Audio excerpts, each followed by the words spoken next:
नेपाल में जो अभी अभी तख्ता पलट हुआ, उसके बाद जो संकट है वो कुछ और नहीं, ब्राह्मण राज के खिलाफ राजपूतों की बगावत है। क्या है पूरी कहानी, इस वीडियो में हम आपको विस्तार से बताते हैं। नमस्कार, भारत एक्सप्रेस देख रहे हैं आप और मैं हूं आपके साथ हरिशंकर कुमार। नेपाल इस समय गंभीर राजनीतिक संकट से गुजर रहा है। भ्रष्टाचार, नेपोटिज्म और सोशल मीडिया बैन से उपजा युवाओं का गुस्सा आखिरकार नेपाल के केपी ओली की सरकार को उखाड़ फेंका। ओली अपने प्रधानमंत्री पद से इस्तीफा देकर हेलीकॉप्टर से फरार हो गए। कई नेताओं को लोगों ने सड़कों पर दौड़ा दौड़ा कर पीटा। केपी ओली को सत्ता से उखाड़ फेंकने के बाद एक वीडियो सोशल मीडिया पर तेजी से वायरल हो रहा है, जिसमें नेपाली टोपी लगाए एक व्यक्ति प्रदर्शनकारियों के बीच जाता है। इस दौरान सारे प्रदर्शनकारी उसके पीछे पीछे जय राजा की जय और जय नेपाल के नारे लगाते हुए चलते दिखाई देते हैं। आखिर कौन है वो व्यक्ति जिसको नेपाल की जनता अपने सिर आंखों पर बैठाए दिख रही है? आखिर नेपाल के इतिहास में इस व्यक्ति का क्या महत्व रहा है, आइए जानते हैं। राजशाही के खिलाफ बगावत साल था 1996। नेपाल में जब राजशाही थी, नेपाल की सत्ता पर राजा वीरेंद्र शाह का शासन था। उस समय नेपाल भयंकर बेरोजगारी, गरीबी और असमानता के दौर से गुजर रहा था। तभी एक बाहुन, जिसे भारत में ब्राह्मण कहा जाता है, अपने कुछ लोगों के साथ राजा के खिलाफ आंदोलन खड़ा कर देता है। वो बाहुन माओवादी विचारधारा से प्रेरित था, इसीलिए इस विद्रोह को माओवादी आंदोलन कहा जाता है। इस आंदोलन को खड़ा करने वाला कोई और नहीं बल्कि नेपाल के पूर्व प्रधानमंत्री पुष्पकमल दाहाल प्रचंड थे। पुष्पकमल दाहाल प्रचंड ने शुरू किया आंदोलन। उन्होंने देश में घूम घूम कर राजशाही के खिलाफ लोगों में गुस्सा भरा, लोगों को एकजुट किया, देश के लोगों को बताया कि जनता यहाँ गरीबी, बेरोजगारी और असमानता से घिरी हुई है। तो वहीं देश का राजा उनका खून चूसकर अपने महल में शानो शौकत की जिंदगी जी रहा है। जनता को यहाँ 2 वक्त की रोटी तक नसीब नहीं हो पा रही थी। वहीं राजा अपने महल में हर दिन पकवान खा रहा है। अपने रौबदार आवाज और सम्मोहित कर देने वाले भाषणों से प्रचंड जनता को राजशाही के खिलाफ भड़का रहे थे। प्रचंड चाहते थे कि नेपाल में लोकतंत्र स्थापित हो और जनता का शासन आए। पुष्पकमल दाहाल प्रचंड के इस काम में कई और लोग भी मदद कर रहे थे, जिसमें केपी ओली भी शामिल थे। खास बात यह है कि माओवादी आंदोलन का नेतृत्व कर रहे अधिकतर लोग ब्राह्मण थे। जनता में बढ़ रहा था आक्रोश। उस समय जनता गुस्से में थी, क्योंकि जनता को ये कहा जा रहा था कि उनके साथ कहीं ना कहीं जाति हो रही है। जनता में राजशाही के खिलाफ आक्रोश बढ़ता जा रहा था।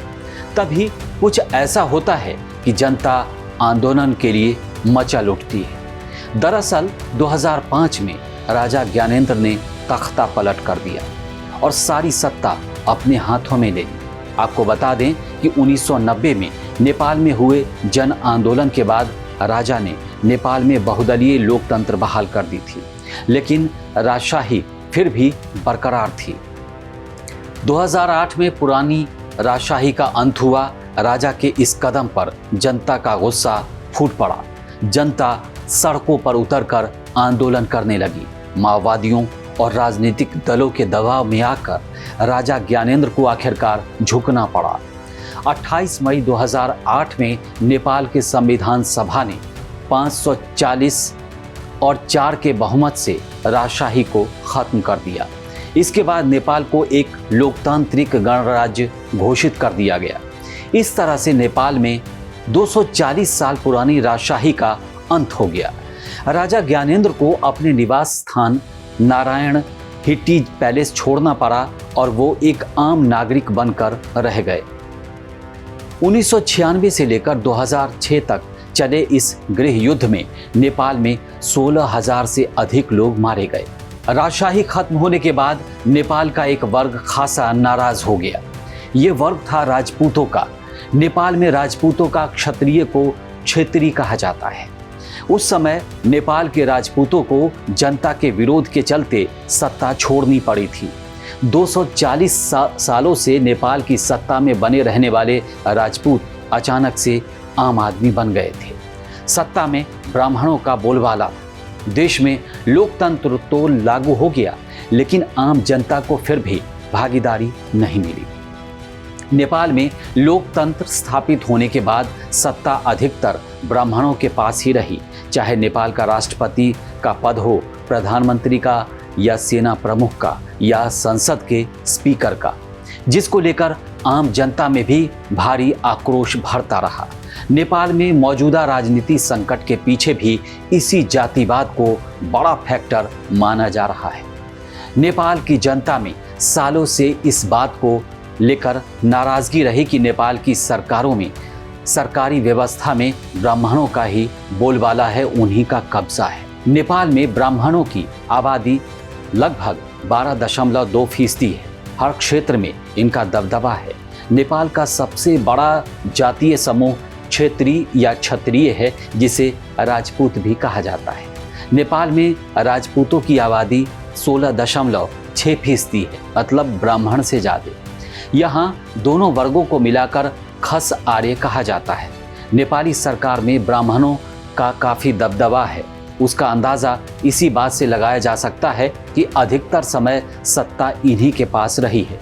केपी ओली भी ब्राह्मण समुदाय से आते हैं। इसके अलावा पूर्व पीएम प्रचंड और बीपी कोइराला भी ब्राह्मण ही थे। एक वजह यह भी है कि नेपाल में दूसरी जातियों को समान अवसर नहीं मिले, जिसकी वजह से इनकी सरकार के प्रति नाराजगी बढ़ती चली गई। लोग यहाँ तक कहने लगे कि नेपाल में कम्युनिस्ट राज है या ब्राह्मण राज। नेपाल में शाह वंश का इतिहास क्या है? नेपाल के इतिहास में शाह वंश जो है वो सबसे ताकतवर माना जाता है। इसकी स्थापना 1768 में गोरखा के राजा पृथ्वी नारायण शाह ने की थी। उन्होंने नेपाल के सभी छोटे छोटे रजवाड़ों को इकट्ठा कर आधुनिक नेपाल की नींव रखी थी। राजा पृथ्वी नारायण शाह ने 1769 में काठमांडू, माटन और भदगांव के 3 मल्ल राज्यों पर विजय प्राप्त कर आधुनिक नेपाल का गठन किया था।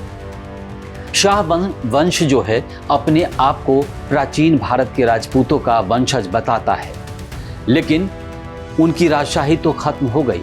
उसको काफ़ी कई साल हो गए। लेकिन सबसे बड़ा सवाल नेपाल में यही है कि इस समय जो ब्राह्मण और राजपूत वहाँ जो है आमने सामने, क्योंकि राजपूतों को लगता था कि राजशाही खत्म होने के बाद ब्राह्मणों का राज हो गया, उनकी भागीदारी सत्ता में हुई नहीं, और इसीलिए इस आंदोलन के पीछे ज़्यादा हो सकता है कि उनकी भी भूमिका बहुत ज़्यादा रही। इस वीडियो में फ़िलहाल इतना ही। अगर आपको हमारा ये वीडियो पसंद आया हो तो इसे लाइक और हमारे YouTube चैनल को सब्सक्राइब करें, और देश और दुनिया की ताज़ा तरीन खबरों के लिए देखते रहिए भारत एक्सप्रेस डिजिटल। नमस्कार।